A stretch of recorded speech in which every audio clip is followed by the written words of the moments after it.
پورے قرآن میں الحمد سے لے کر والناس تک آپ سارا قرآن پڑھیں، اللہ نے اپنی عبادت کا حکم تو فرمایا کہ میری عبادت کرو، وَأَقِیمُوا الصَّلَاۃَ نماز قائم کرو، وَآتُوا الزَّکَاۃَ زکات دو، کُتِبَ عَلَیکُمُ الصِّیَامُ رمضان کے روزے رکھو۔ اللہ نے قرآن میں عبادت کا حکم تو فرمایا، لیکن پورے قرآن میں اپنے حاضری کے آداب نہیں سکھائے، اپنے حاضری کے آداب نہیں سکھائے کہ نماز کیسے پڑھنی ہے، اول وقت کون سا ہے، ظاہر وقت کون سا ہے، رکوع پہلے کیسے کرنا ہے، سجود کیسے کرنا ہے، نماز کیسے پڑھنی ہے۔ اللہ نے عبادت کا حکم تو فرمایا، لیکن طریقہ نہیں بتایا کہ میری عبادت کس طرح کرنی ہے۔ آپ سارا قرآن پڑھ سکتے ہیں، کسی عالم سے پوچھ سکتے ہیں، رب کائنات نے اپنی عبادت کا حکم فرمایا ہے، اپنی عبادت کا طریقہ نہیں بتایا کہ نماز کیسے پڑھیں، روزے کیسے رکھیں، میری عبادت میری ریاضت کیسے کریں۔ اللہ نے یہ قرآن میں ہمیں طریقہ، ہمیں سلیقہ، ہمیں طریقہ نہیں بتایا۔ حضرات مکرم، جس رب نے جس قرآن میں اپنے حاضری کے آداب نہیں سکھائے، اسی ہی رب نے اسی ہی قرآن میں اپنے محبوب کے حاضری کے آداب سکھائے ہیں۔ سبحان اللہ، سبحان اللہ،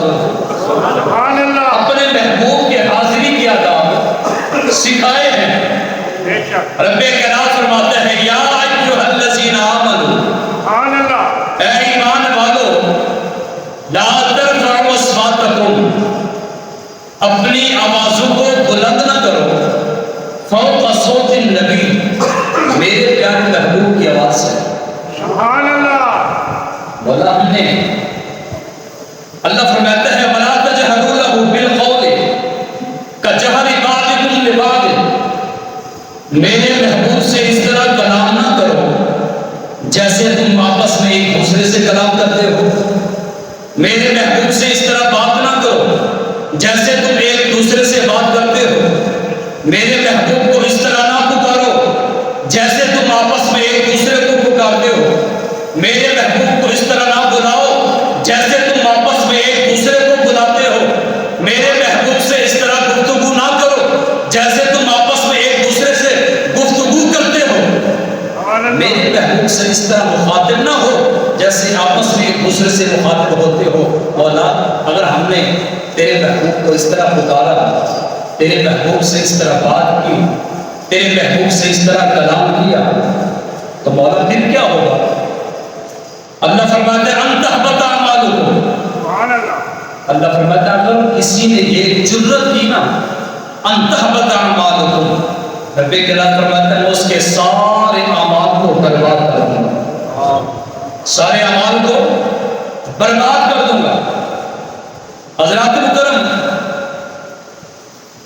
اب یہ خطاب ہے ایمان والوں سے، خطاب کن کو ہے؟ ایمان والوں سے۔ اے ایمان والوں، نبی کے غلاموں، نبی کے دیوانوں، نبی سے محبت کرنے والوں، نبی سے وفاداری کا رشتہ جوڑنے والوں، یا ایھا الذین آمنوا،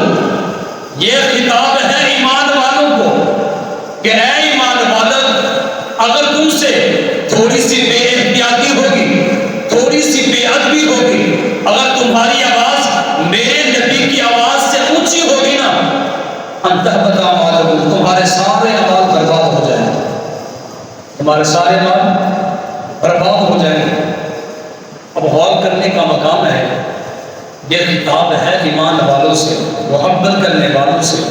غلامی کرنے والوں سے۔ اتنا سخت خطاب ہے، جو محبت بھی کرے، چاہے صحابہ کرام بھی کیوں نہ ہو، غوث قطب ابدال کیوں نہ ہو، کیونکہ خطاب ہے ایمان والوں سے۔ جو نبی کا غلام بن جاتا ہے، یہ خطاب ان کو ہے۔ جب ایمان والوں کو اتنا سخت خطاب ہے کہ تھوڑی سی بے احتیاطی ہوگی، تھوڑی سی بے ادبی گستاخی ہو گئی، تو میں تمہارے اعمال کو برباد کر دوں گا۔ حضرات مکرم، اب غور کرنے کا مقام یہ بے احتیاطی کی سزا یہ ہے تو جو جان بوجھ کے میرے نبی کے گستاخی کرے